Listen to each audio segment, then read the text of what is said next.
ಇವಾಗ ಇದನ್ನ ಪಿನ್ನು ಕಂಪ್ಲೀಟಾಗಿ ನೋಡಿ, ಇದು ಕಟ್ಟಾಗಿದೆ. ಇದನ್ನ ರಿಮೂವ್ ಮಾಡ್ಕೊಳ್ಳೋಣ. ಇದು ರಿಮೂವ್ ಮಾಡೋಕ್ಕೆ ಅಂದರೆ ಇಲ್ಲಿ ಸ್ವಲ್ಪ ಸಾಲ್ಡ್ರಿಂಗ್ ಹಿಡ್ಕೊಂಡಿದೆ, ಅದನ್ನೊಂಚೂರು ರಿಮೂವ್ ಮಾಡಿಕೊಂಡ್ರೆ ಇದು ಬಂದ್ಬಿಡುತ್ತೆ ಈಚೆ.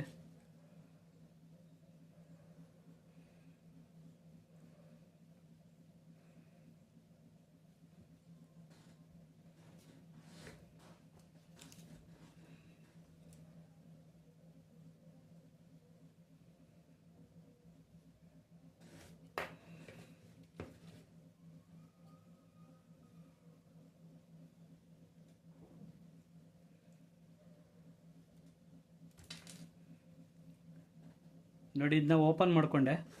ನೋಡಿ ಪಿನ್ನು ಯಾವ ರೀತಿ ಕಟ್ಟಾಗಿದೆ ನೋಡಿ.